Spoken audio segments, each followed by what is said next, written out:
Pemirsa, jelang pemilu 2024 yang tidak lebih dari 2 hari lagi ini kembali viral nih karena terkait informasi ketidaknetralan Polri, Aldi. Ya, dan pernyataan ini keluar dari pengamat militer dan intelijen Koni Rahakundini Bakri. Dan kita lihat sama-sama ini, berikut pernyataannya.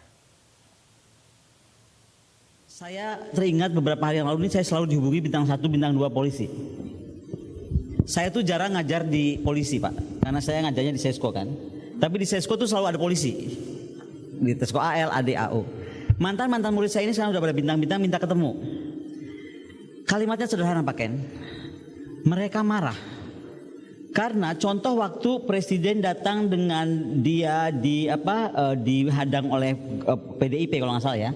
Yang bawa banners itu loh semua. Oh, Gunung Kidul. Ya, Gunung Kidul. Gunung Kidul, oke. Oh, bukan Gunung Kidul yang kedua, yang pertama. Yang akhirnya Bu Giriana mengeluarkan tanda 2 itu. Solo Tigo. Solo Tigo ya? Iya, Solo Tigo. Itu yang polisi yang menemui saya bilang, saya nggak sebut namanya, dia bintang 2 sekarang. Dia bilang, itu saya marah karena setelah itu diganti Kapolresnya. Diganti Kapolres? Diganti dengan ucapan mulai hari ini tidak boleh lagi ada dan jadi pelajaran nggak boleh lagi ada kunjungan presiden atau 02 lalu didatangi atau disambut oleh paslon lain. Jadi dia nggak sebut 0103 tapi tidak boleh. Jadi banyak yang mereka juga marah sebenarnya tidak tahu mesti berbuat apa.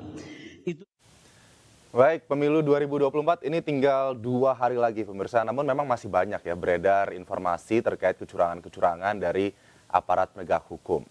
Lantas bagaimana nih pemirsa nasib pemilu kita nanti? Dan untuk membahas hal ini sudah bergabung bersama kami ada Wakil Direktur Eksekutif Deputi Hukum TPN Ganjar Mahfud, ada Mas Vincentius Mendrova dan juga Direktur Eksekutif Setara Institut Halili Hasan. Selamat pagi Mas Halil dan Mas Vincent.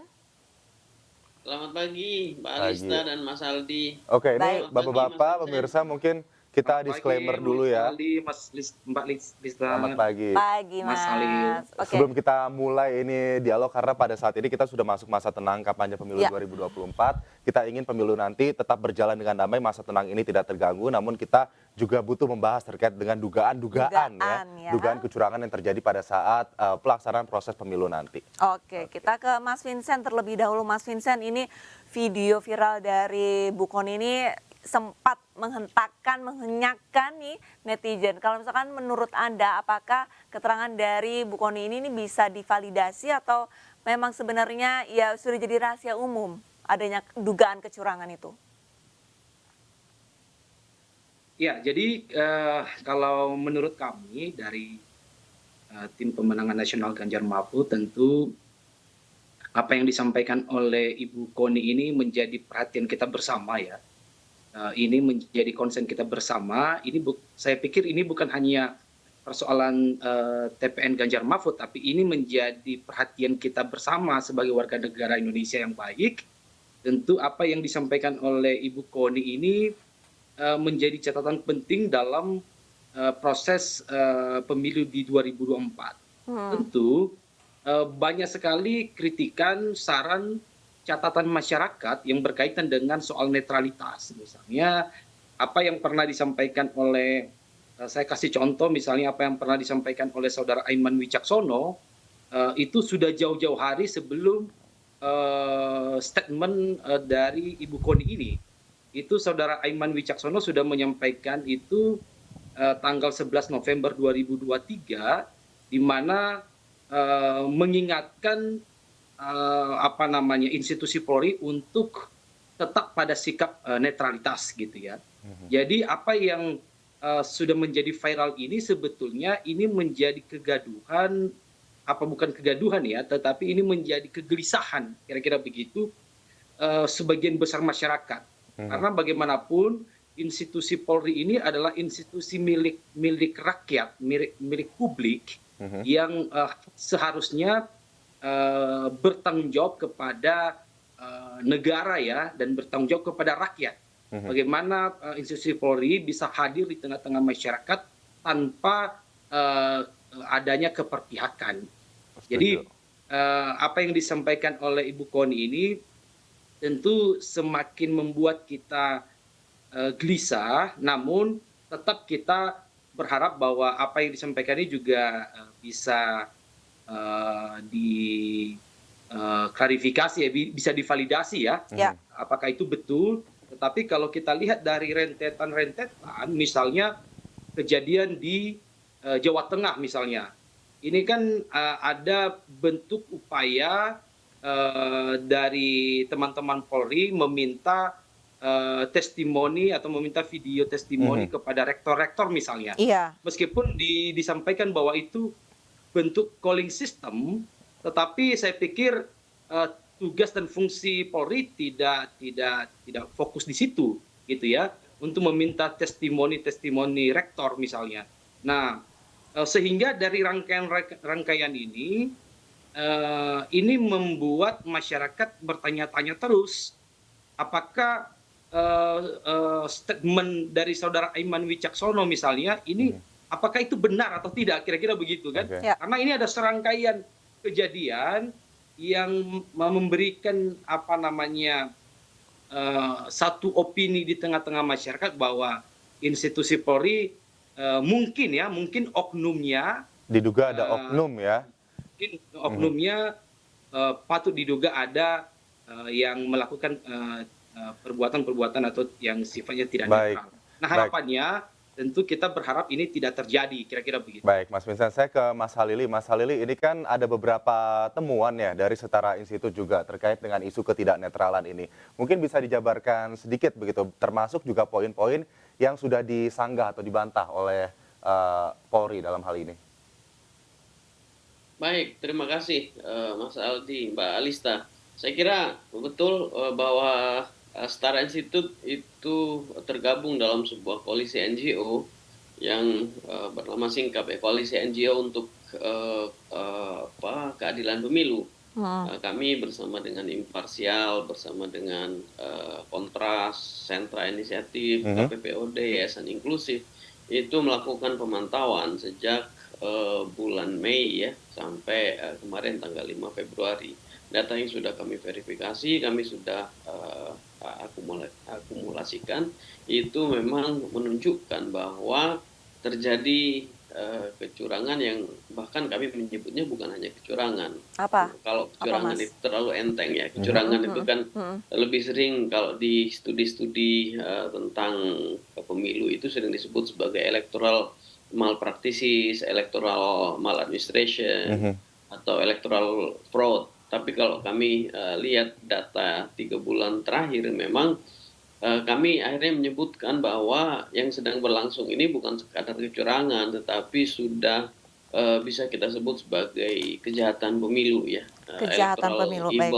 Kejahatan pemilu itu terjadi di banyak tempat, di banyak lapis, dan itu dilakukan oleh aparat negara, mulai dari kepala desa, anggota TNI, anggota Polri, sampai presiden. Jadi memang serius ini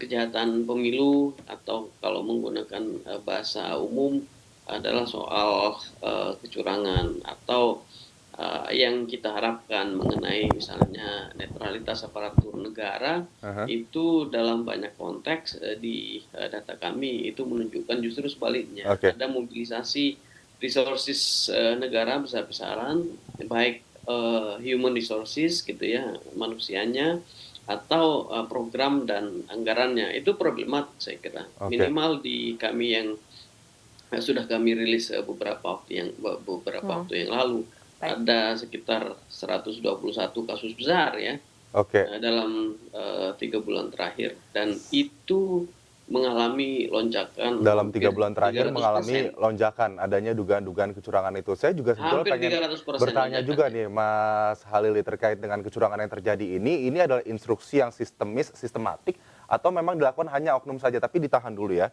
Karena di sini kita pemirsa ada informasi terkait dengan, kita simak berikut ini informasi percakapan ya, Ya. percakapan video tempo.co.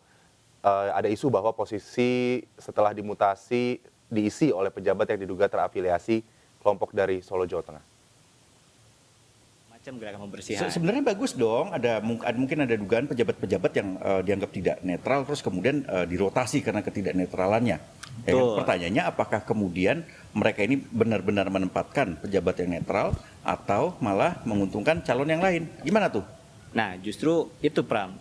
Yang kemudian terjadi adalah pejabat-pejabat yang diganti ini, kalau dipetakan lagi-lagi, mereka ini orang-orang yang terafiliasi dengan orang-orang yang dekat dengan kelompok Solo lah ya. Kelompok Solo. Geng Solo.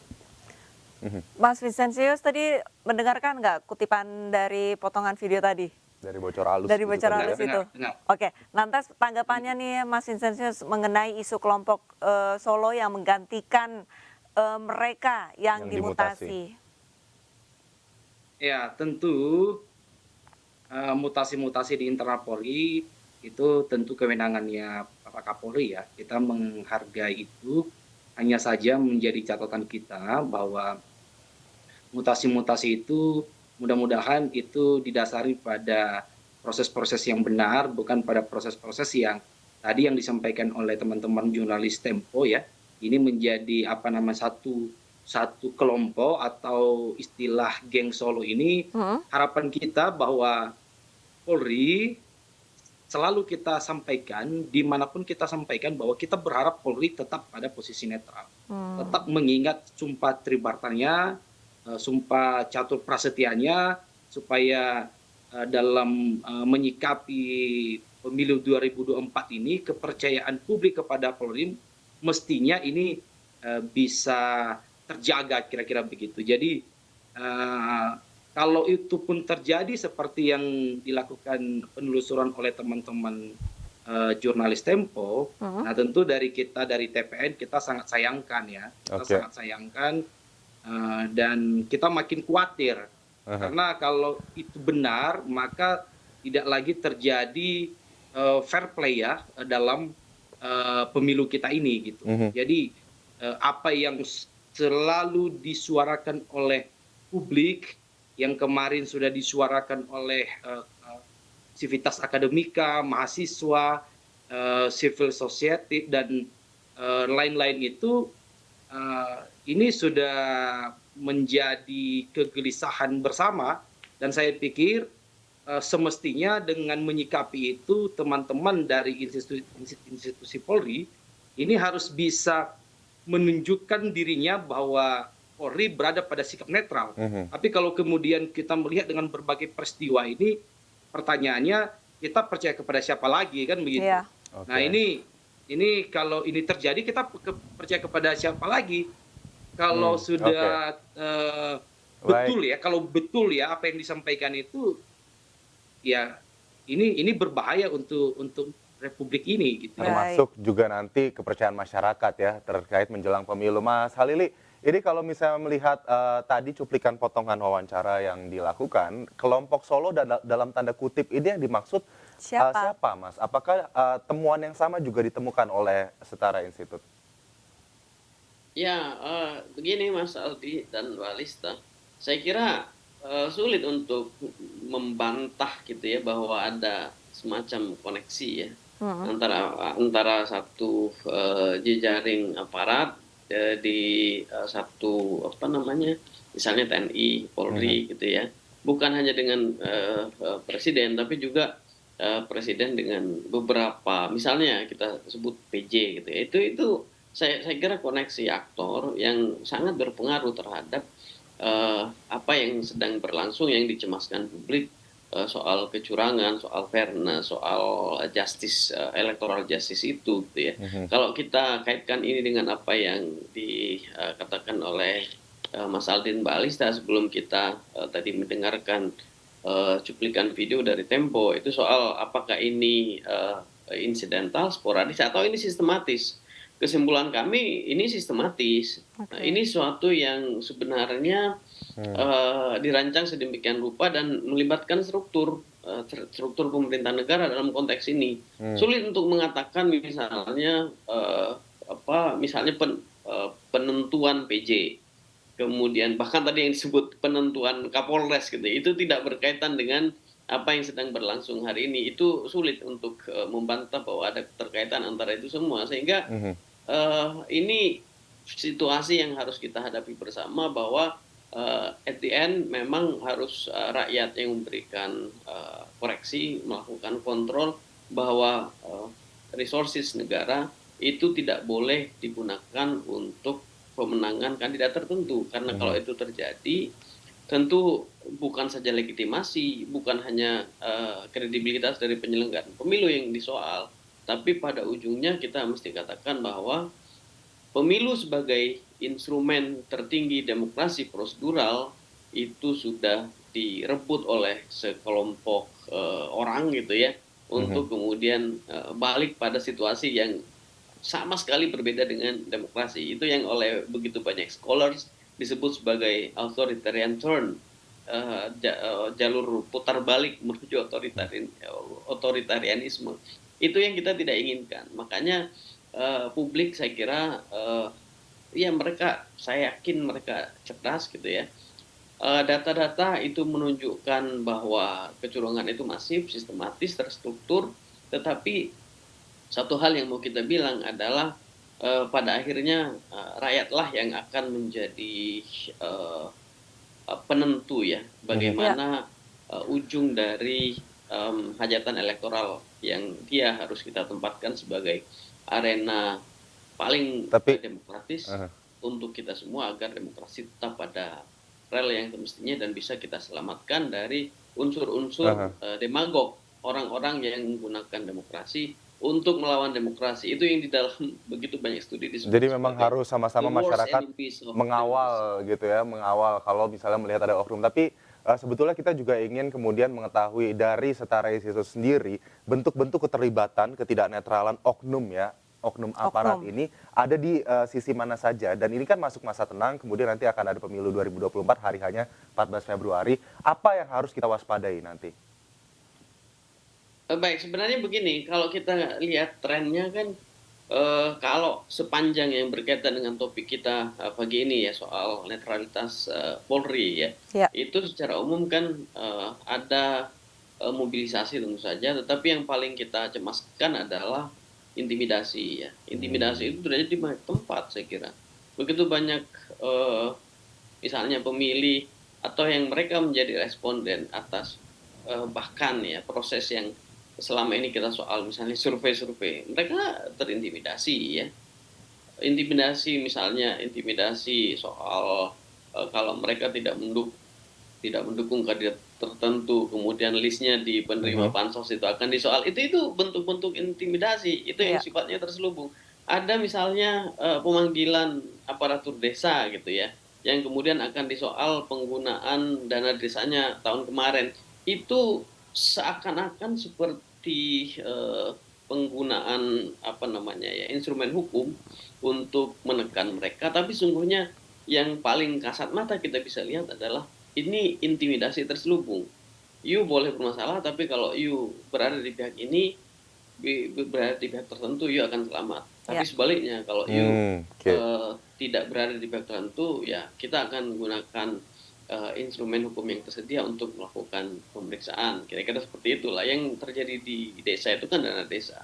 Saya kira ini juga inline dengan apa yang berlangsung di tingkat nasional. Gitu. Bagaimana dukungan itu dihimpun kan salah satunya menggunakan aparat penegak hukum dan proses-proses penegakan hukum. Kita tahu lah itu menjadi rahasia umum bahwa 1, 2, 3, 4 orang yang berada di salah satu pasangan kandidat tertentu itu mereka ditekan menggunakan penegakan hukum gitu ya.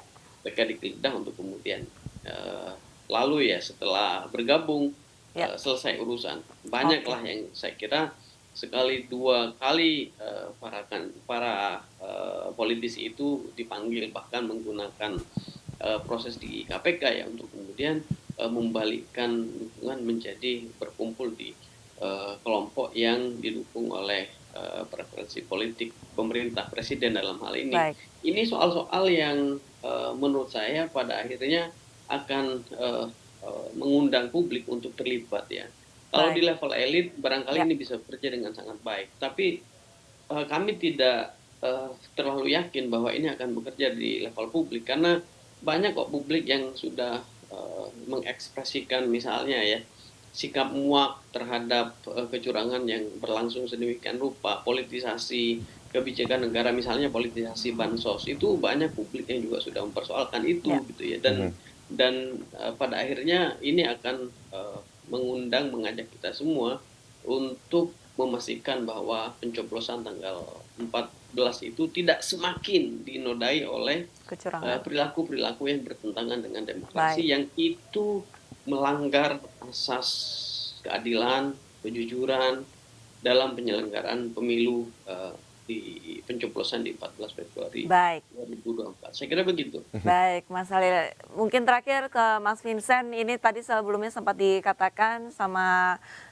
Mas Halil bahwa sebenarnya untuk kecurangan-kecurangan ini bisa dikatakan bukan kecurangan lagi tapi kejahatan pemilu. Warga Indonesia ini sudah semakin pintar, mereka sudah mulai mencari tahu bahwa ada unsur ataupun oknum ketidaknetralan dari para aparat. Nah, kalau misalkan dari Mas Vincent sendiri ini bagaimana nih untuk mengimbau masyarakat agar tetap menggunakan hak pilihnya, agar tetap sama-sama awas untuk mengawasi jalannya pemilu nanti. Silakan Mas Vincent. Ya, saya pikir apa yang disampaikan oleh Mas Halil tadi, saya sependapat bahwa mungkin sudah lebih masuk pada kejahatan pemilu ya, apa yang sudah serangkaian yang terus kita lihat di masa-masa kampanye hingga masa sampai sekarang ini. Tentu kami juga banyak mendapatkan laporan seperti yang disampaikan oleh Mas Halil juga, bahwa banyak sekali teman-teman kepala desa itu yang kemudian dipanggil untuk dilakukan pemeriksaan yang berkaitan dengan dana desa. Kita berharap bahwa di masa-masa tenang ini kita menghimbau dan kita berharap kepada institusi Polri untuk menunda sementara pemeriksaan kepada penyelenggaraan pemerintahan, termasuk yang paling rendah adalah kepala desa. Kita berharap itu tidak dilakukan di masa-masa kampanye ini. Supaya apa?